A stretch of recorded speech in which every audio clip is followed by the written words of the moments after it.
Whoever the murderer was, they must have made preparations well beforehand.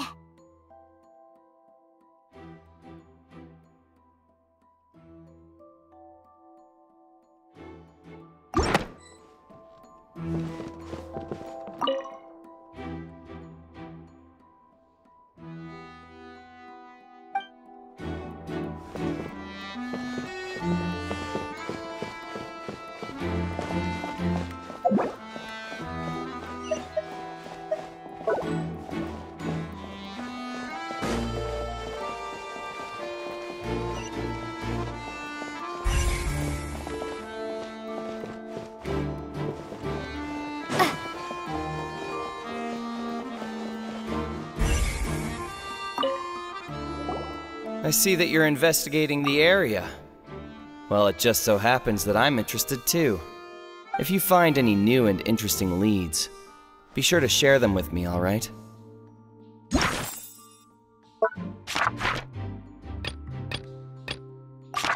don't have too many thoughts yet.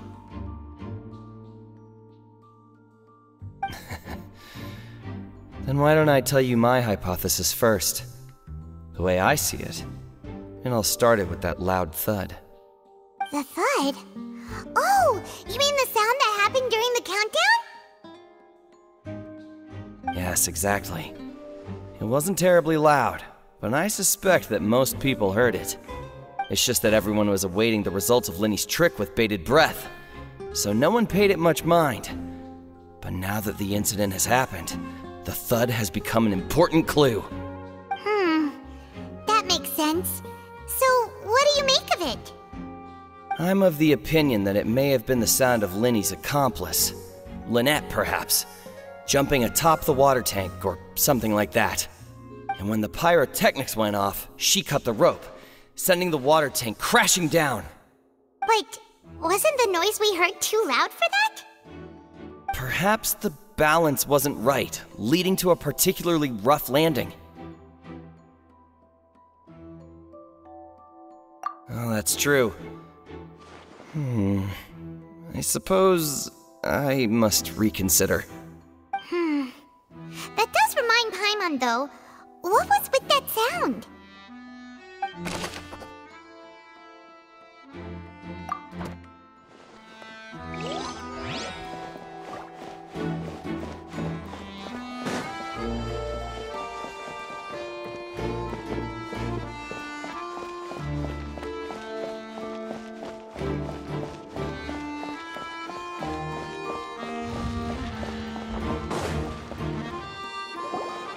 Hey, you!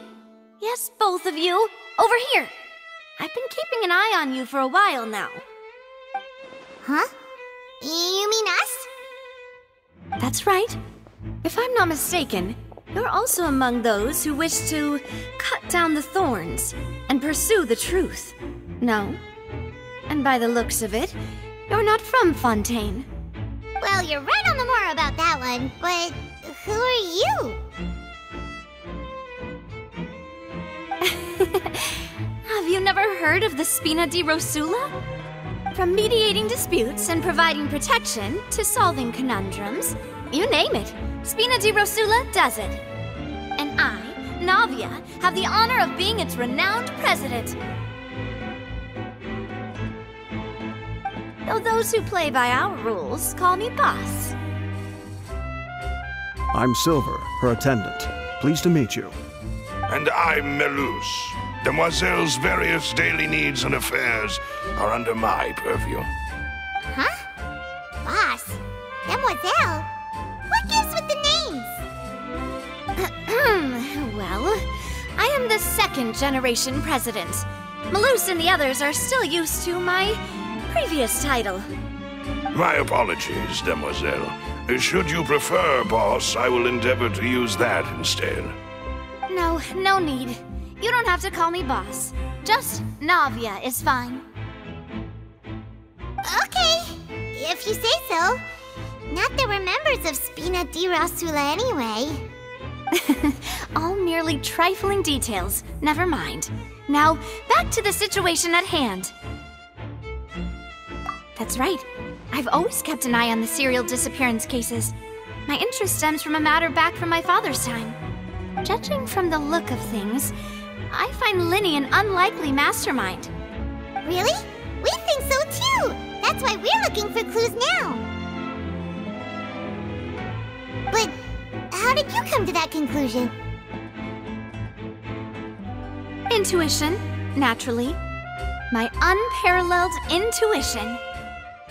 Farina sure was quick to point the finger at Linny without any decisive evidence whatsoever, wasn't she? But that's not uncommon for her.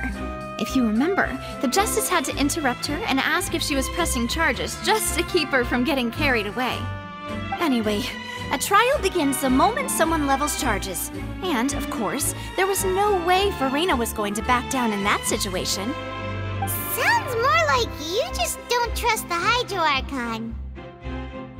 Well, what's your opinion? I must admit that she can be interesting at times, but liking her doesn't mean that I'll blindly agree with her. All right, I've answered your question. Now, it's time you answer mine. Wait a minute! Did that answer count? Well, I say it does. But don't worry, you won't hear any pointless questions from me. In your opinion, do you think it's right to treat a trial like it's an opera?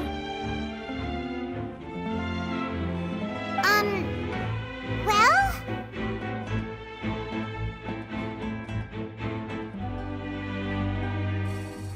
And why would that be?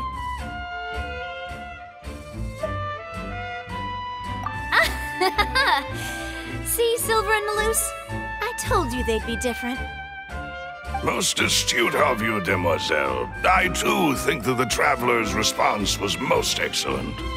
No matter how wonderful the script or how fervent the audience's expectations may be, the trials that go on stage here must be based in fact. And if that can be done, boss, then... All right, that's quite enough, Malus. Anyway, I like your answer. You pass with flying colors. Now, I need to make some preparations, following which our joint investigation shall commence. You two shall be my assistants. Wait! Since when did we become assistants? Oh, well, I can be the assistant, sure. Or your companion, if you like. I'm really not that fussy. That's more like it.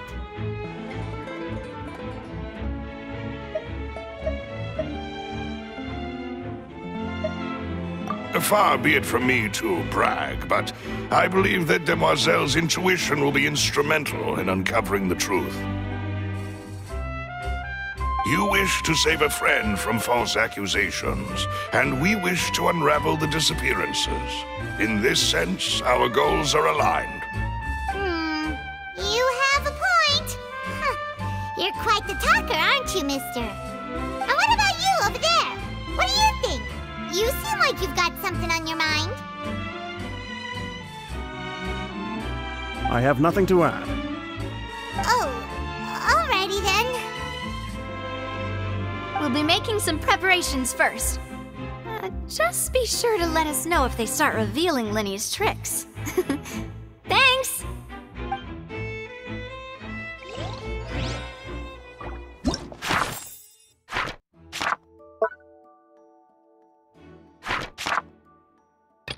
We all heard that noise, didn't we?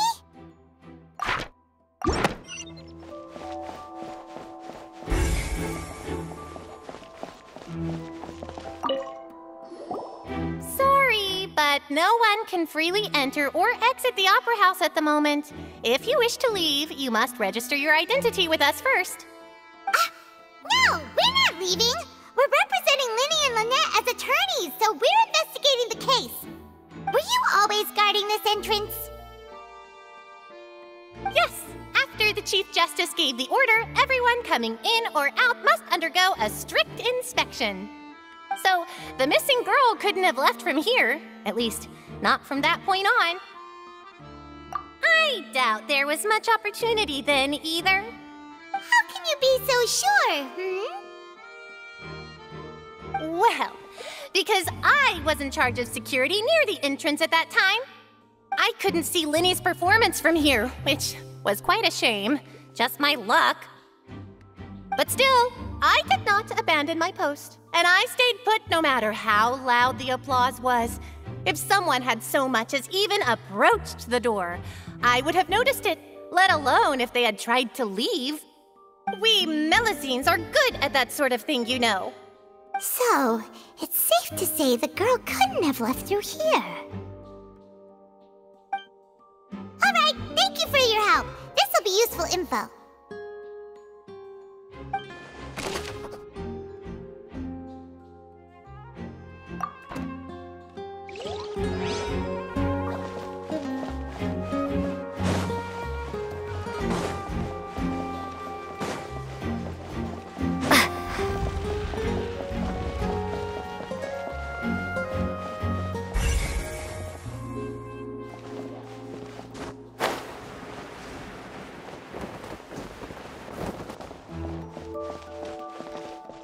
Linny's still talking to the guards. It seems he'll have a lot of explaining to do. I think someone will be assigned to monitor us later, but that's alright.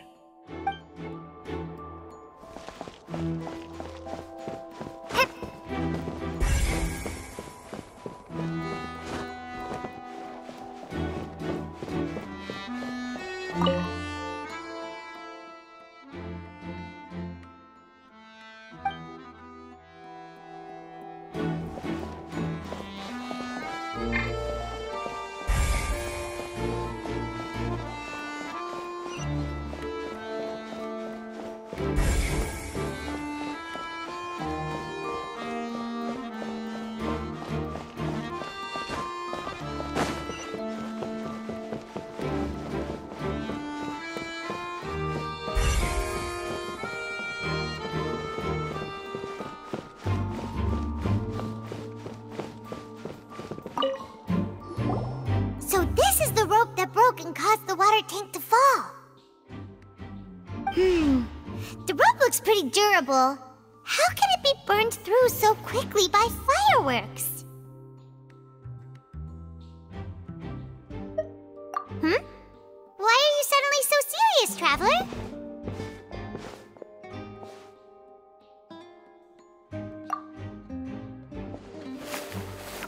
Whoa. Look! This bit is made from different material! Most of it was burned away, but there's still a little bit of it left. Huh. So if a rope meant to hold something was made with that kind of material in it, then that means... Wait! Why don't you write all this down? Let's take notes!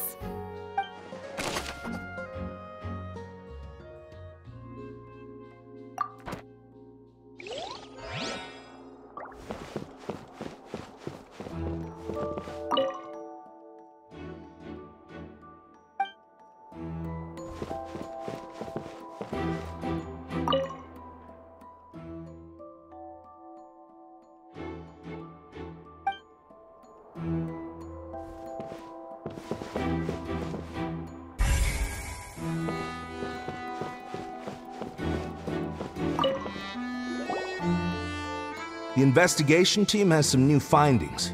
Turns out there's an issue with the random number selector after all. See, I told you.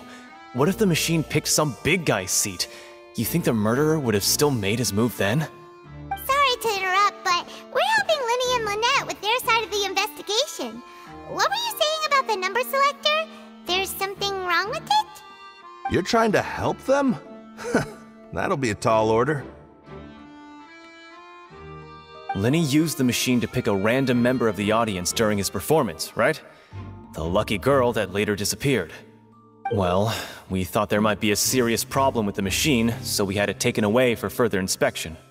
It turns out that the seat number it picked wasn't random at all. The machine picks that same number every time.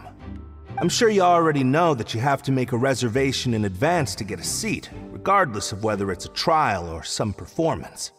In other words, Linny knew who would be sitting where from the very beginning. That much checks out. Lenny reserved our seats for us, too. Bet you see why I was saying it'd be tough to make a case for Lenny. Even though it's bad for Lenny's case, Paimon had better write it down.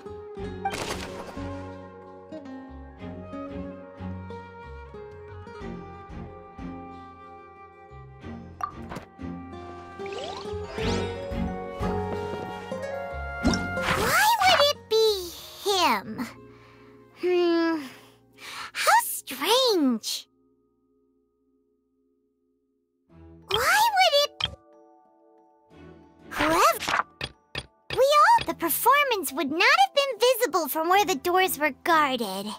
If Paimon were on duty, she would have snuck back into the audience seating.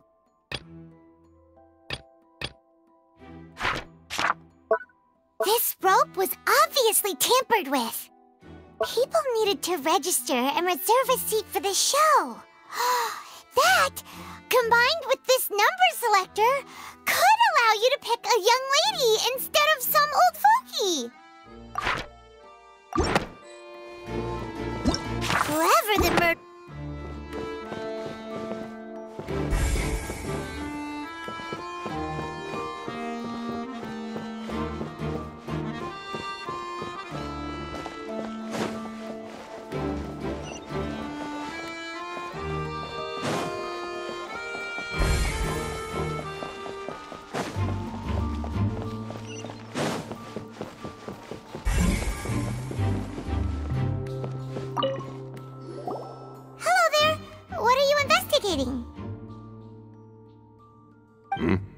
Oh, this location has also been cordoned off because the Magic Troop members are currently considered prime suspects. The investigation team is still collecting evidence. The seats were all booked in advance, so we were able to deduce the missing woman's identity by checking the guest list.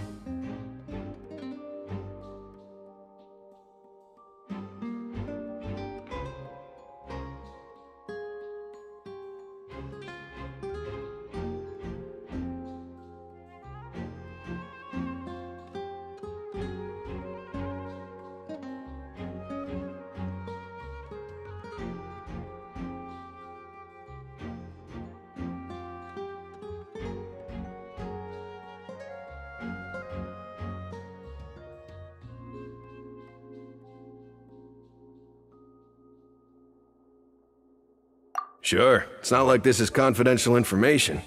We will publish it later anyway when we petition the public to help us find the missing person. Her name is Halsey. She's a painter from Fontaine who's made a bit of a name for herself. Apparently, she wasn't a regular at the Opera House, but she'd been feeling some pressure with her work lately, which made her decide to come see the magic show. The Magic Troop members all claim not to know her, and we have looked into her social connections. It seems that she has no personal grievances or conflicts of interest with the suspects. Simply put, she wasn't related to the Magic Troop at all, which matches the features of the previous serial disappearances. Were the victims of previous cases also chosen at random? That's how it seems to us, in any case. Apart from the fact that they were all young women of around the same age range, there really weren't any other connections between them. Okay then. No need to be so formal. If you do happen to see the missing girl, please be sure to contact us. It is of utmost importance that we get to the bottom of these disappearances.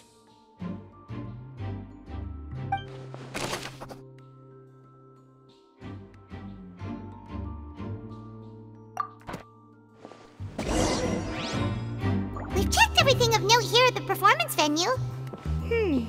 Paimon wonders how Lenny's discussion with the guards is going. Let's go see, shall we? Ooh, things are getting interesting, huh? We're about to see how magic is made.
Understood. Then I will be going with you. Just so you're aware, I will be monitoring your actions and making notes as necessary. Very good. Thanks for being so agreeable. I'd pull a rose out of my hat as a gift for you if I could. You may spare the pleasantries. I'm just doing my job. You've arrived. Who's this? Me? I'm Spina di Rosula's guardian angel. If you've got a problem, I've got the firepower. Sorry, I got a little carried away there. Call me Navia. I'm a partner of theirs, and will be helping investigate this whole situation. And these are my companions. Would you mind if they join as well? Fine by me. Oh, new helpers? I would be most grateful. Well, let's just say we're tagging along. It's not every day you get to see the secrets behind magic performed on such a large scale. I appreciate your kind interest. Come with me. We'll be heading below stage.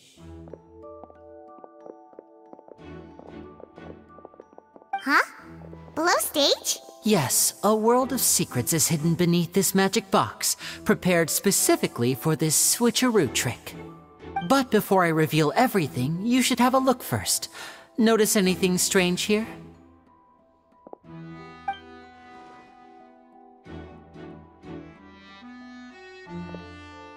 I'm not trying to be dramatic. Remembering the details of a trick will help you understand the methods used to perform it more easily. Huh. Weren't there balloons and other decorations here? Where did all that go? Ah, good eye. That said, you're still far from discovering the answer. The back? You mean the inside of the door? What's different about it? Paimon didn't notice anything. Very good indeed. I thought you might not be able to catch that, given that you were sitting in the first row. The back of this door was patterned. Those patterns are now gone, replaced by a smooth wooden board. So, if you put 2 and 2 together, what do you get? Exactly. All right, let's go. I'll tell you how it works as we head down.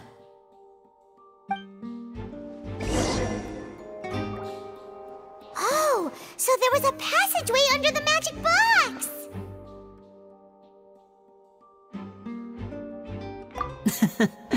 I knew you'd figure out most of it as soon as you saw this place. The 2 magic boxes are positioned right above the 2 entrances of the tunnel. See this flatbed trolley?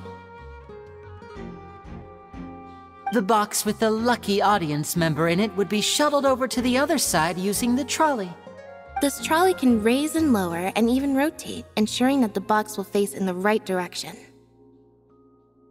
I see. So that's the purpose of the box inside another box. Precisely.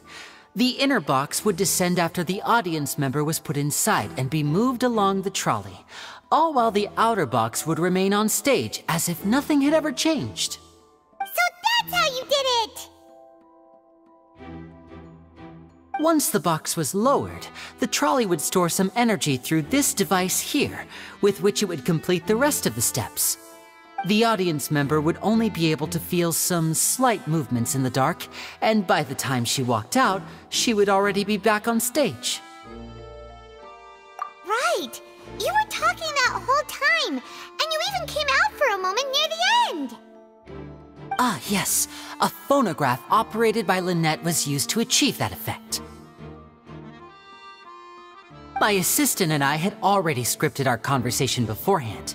When the countdown began, I had already gone to the opposite box via a tunnel using that ladder. And what about Lynette?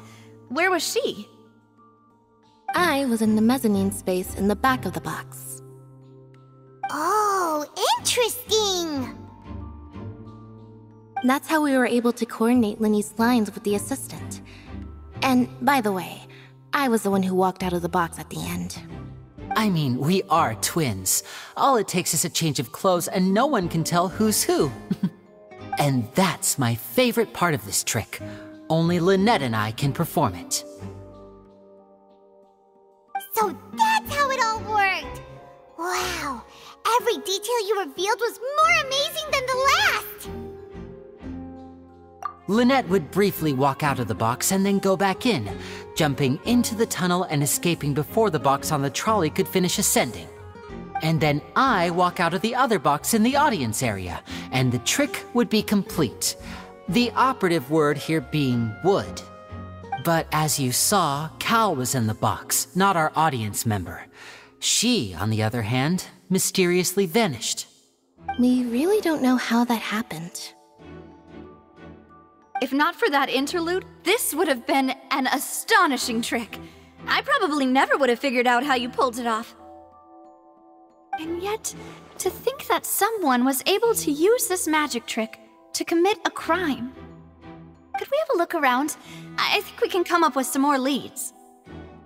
This is the scene of the crime, so Linny and Lynette are not permitted to stay here. I'll escort them back up. Yes, of course. No need to be so strict now. I won't disappear into thin air, you know. Thanks, everyone. We're counting on you.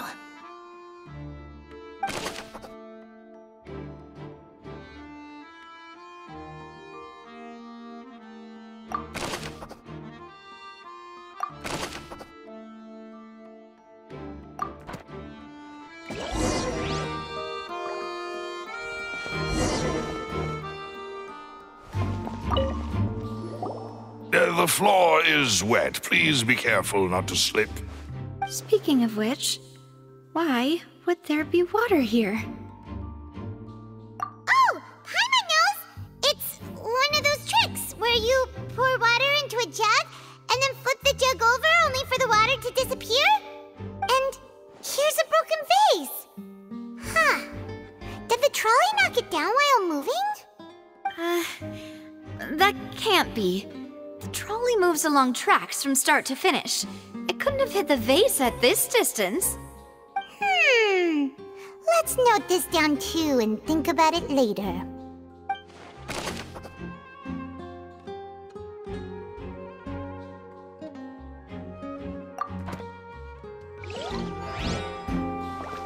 Whoever the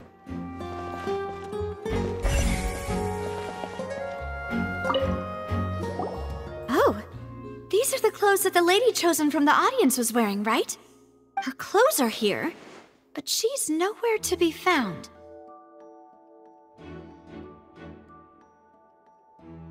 Right! And do you really need to do that if you're kidnapping them? Ugh, this is so confusing. Paimon doesn't want to be a detective anymore.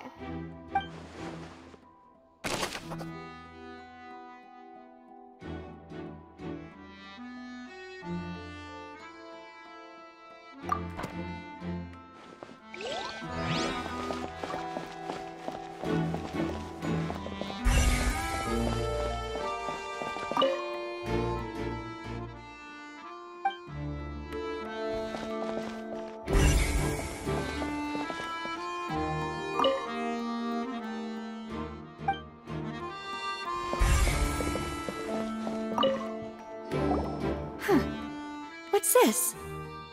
Looks like a hook tied to the end of a rope. Huh? There's all kinds of odds and ends here.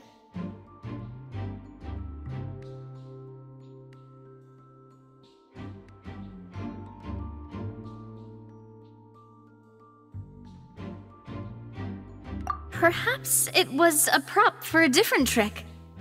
But why would it have been left here?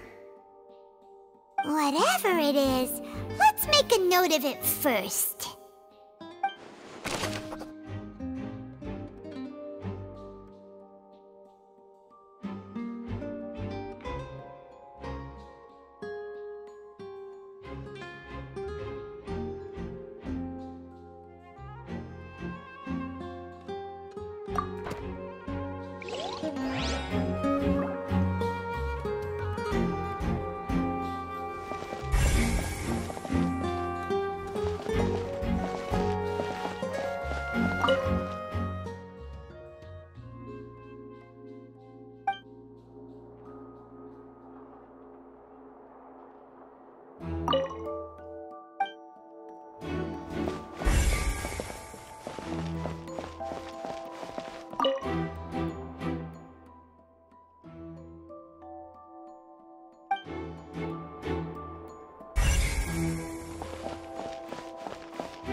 What is this place? It seems someone could fit through here. Could this have been the suspect's escape route? Alone, perhaps. But if they had to pull another person with them, the space would be too narrow. But there are no other ways in or out of here.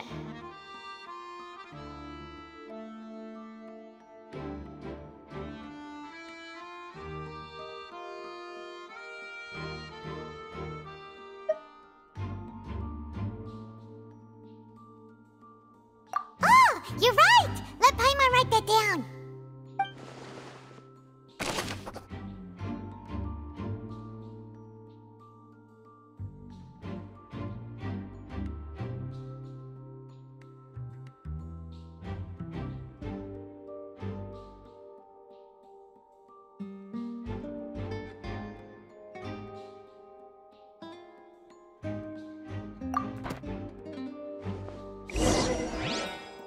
Seems we're just about done investigating down here.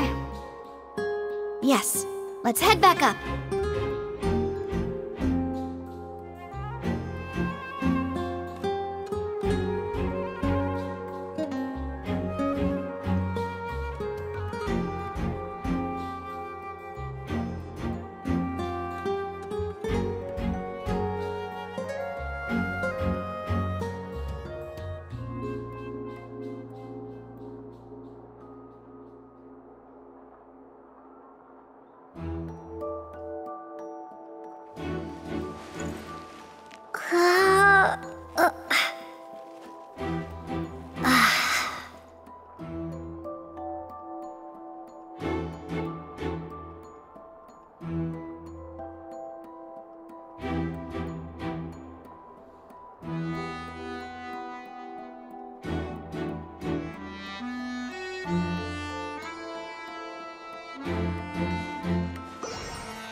Well, we've ascertained the state of the crime scene.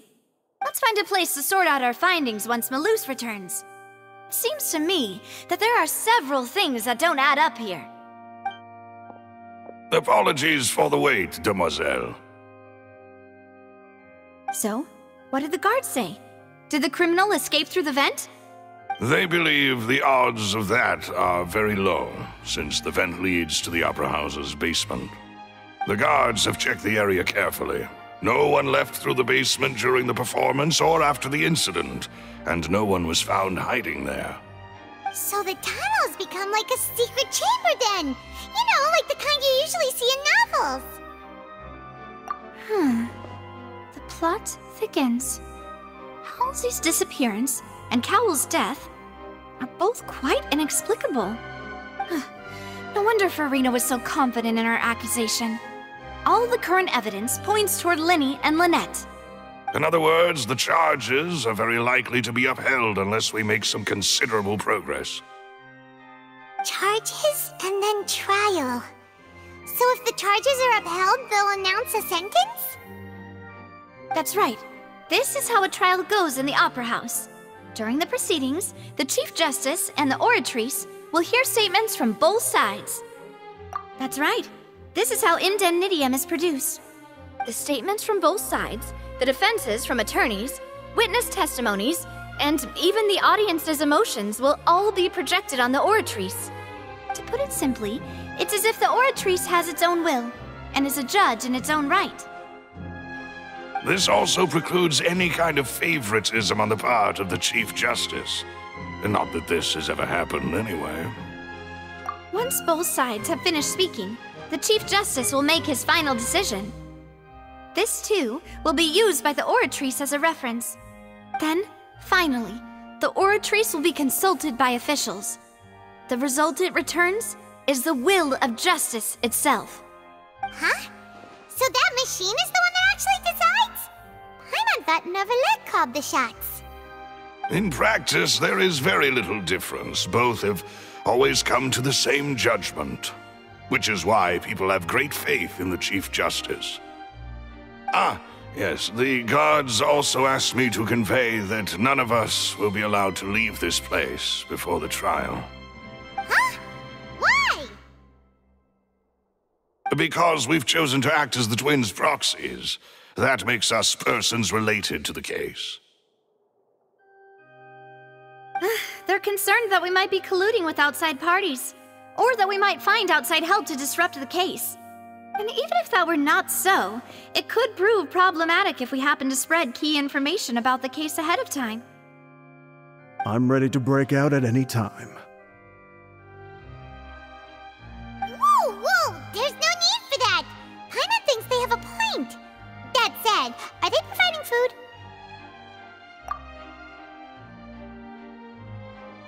Of course. I just hope you don't mind the lack of options. I'm afraid that catering to all tastes is not in the cards, nor is any guarantee of balanced nutrition. In that case, let's just sort out our findings together here. Pity. I was hoping to take you to try some of Fontaine's famous desserts, too. I mean, what better way to properly think through our findings than over some tea and sweets? Huh. Breaking out suddenly doesn't seem like such a bad idea after all.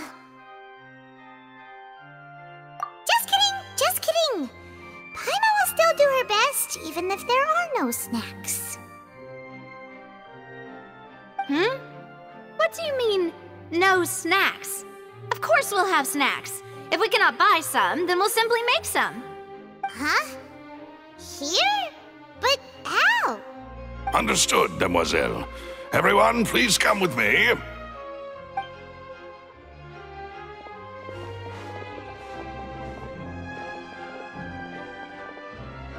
Wait, you're carrying a portable stove with you? Yes, I must be prepared to meet the Demoiselle's baking needs whenever the fancy strikes her. I have eggs, sugar, and almonds at the ready. Good work, you two. Then I'll get to it. Please sit tight for a moment. You'll get to taste my awesome snacks soon enough. These three are quite the interesting group.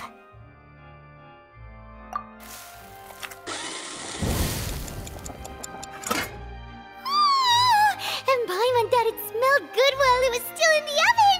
Oh, it's even better now. Paimon can't stop drooling. From the way you had these two guys carrying all that stuff around, Paimon thought you'd have them do more during the baking process. But you ended up doing the entire thing by yourself! Beating the egg whites, grinding almonds, everything!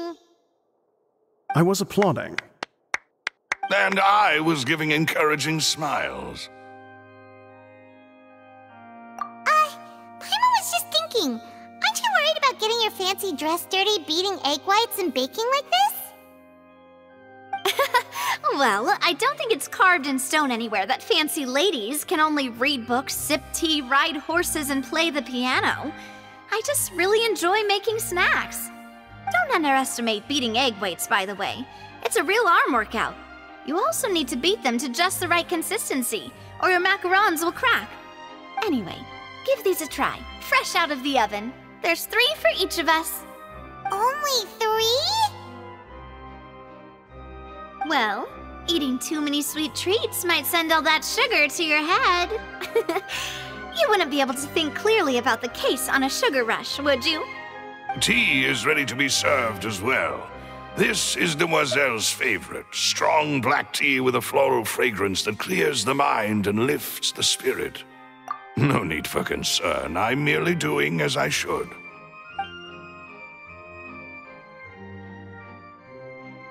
All right then, down to business. As Paimon mentioned previously, the tunnel seems to be something of a secret chamber. However, we can assume that Linny and Lynette were not alone within it. Some criminal also occupied its sealed confines.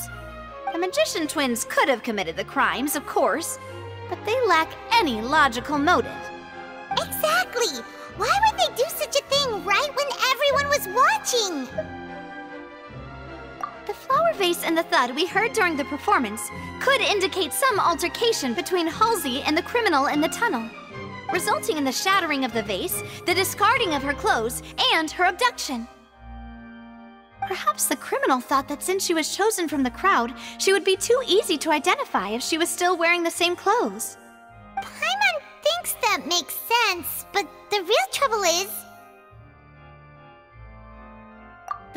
True. None of the clues we found thus far support the existence of this third person. But the only people left to consider are both technically victims, whether it's the missing girl, Halsey, or poor Cowell. Huh. Could Halsey have secretly made modifications to the magic props in order to murder Cowell before making her escape?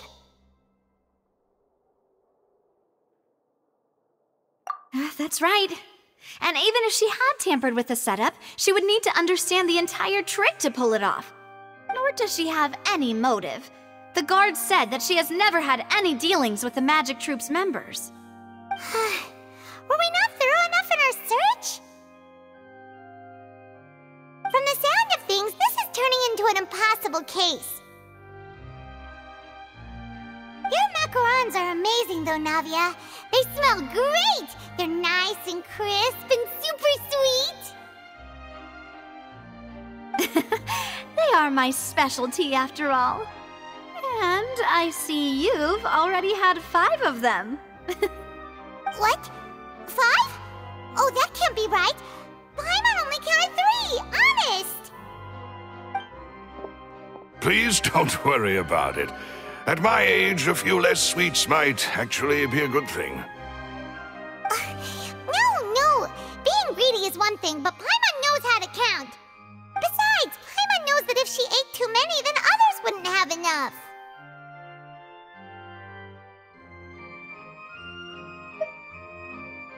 Wait! Even you don't believe Paimon? How could you? If Paimon ate those 2 extra macarons, then may they turn into stone in her stomach! All right, we get it. Well, I suppose one of us might have gotten too engrossed in our chat and eaten them by mistake. No big deal. Maloose, set up the stove again if you would. Huh? What are you doing? Making sure everyone gets 3 macarons, of course. Exactly. We don't want to trouble you. As you wish, demoiselle.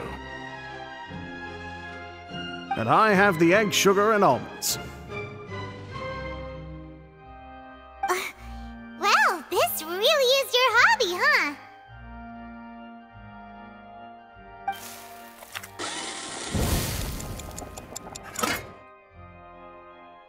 Well, that's it for snack time.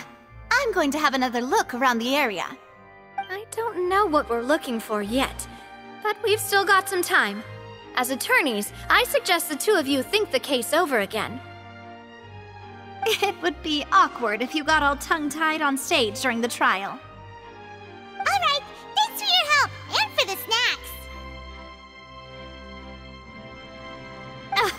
It was nothing. A small task for the Spina di Rosula. Silver, Maloose, it's time to go. I'll be back if I find anything new.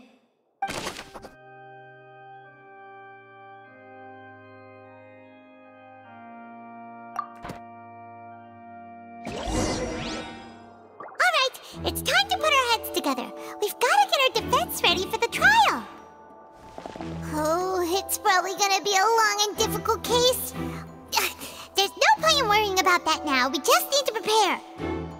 Here, take Paimon's notes. They should help you review the situation.